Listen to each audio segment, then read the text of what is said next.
my name is Cullen. I'm having to do a video on interviewing, the best techniques to get yourself through a successful interview and get the dream job that you want. It's pretty simple.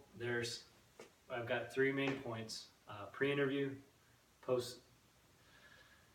during interview, and post-interview.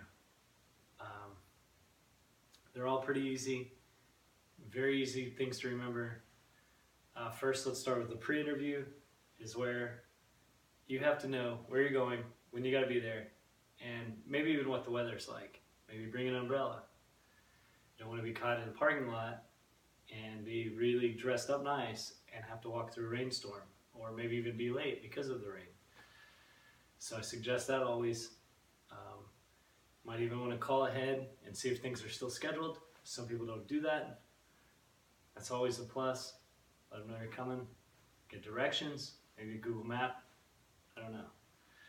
So now I want to talk about during the interview and what to wear.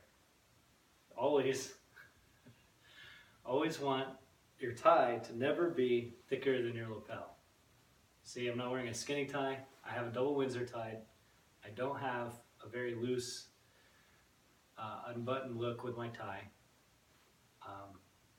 You always want your belt to match your shoes. You never want to have a brown belt with black shoes, or vice versa. Always try to wear neutral colors. Never anything flashy. Always try to have the color of your jacket somewhat match the color of your tie, and preferably a white or pastel colored shirt. Never a really loud shirt, never any weird collar.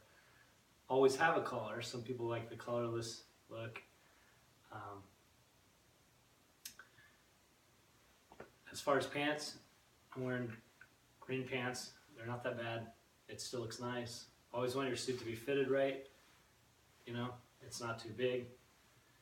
Then, the next thing is when you're in the interview, try to turn questions into a positive. Don't overly talk about yourself. And always thank the person that's interviewing you, because they've got better things to do, and you obviously want to show them that you're pretty important. That's why you're interviewing.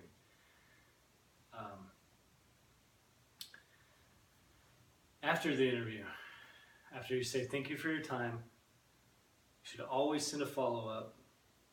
Always maybe send a thank you card, maybe call them. Think about what you're doing. Think about what you're going to say if they call you back. Think about maybe what you did wrong, or maybe questions that they might ask in the future, because sometimes you don't think they're going to call you back, and sometimes they do. If you think about, like, if you maybe, what about a scenario where you've got another job offer? Maybe they're going to try to see what you think would be a good pay rate, see what you think good benefits would be, or what they would try to do to get to have you as an employee. Think about these questions and what you would say, maybe even what you would wear to work. I don't know what you'd be doing, but you've got to kind of check things out and see what other people are doing. It's really important to do these things, and I know that you can have pretty good success at this if you just follow these steps. Some friends of mine actually have, went in a 3-interview process, actually skipped one of the interviews because the first interview went so well, because they listened to what I said. They didn't wear anything loud. They were there on time. Maybe you could even bring a lint brush, or maybe maybe something for your hair. Like, things are important.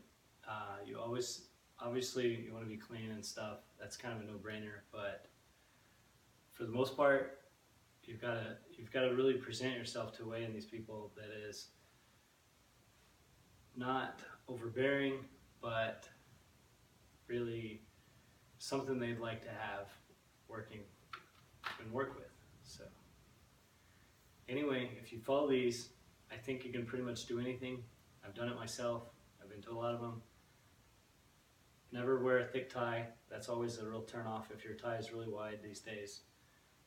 Never wear a blazer that doesn't fit.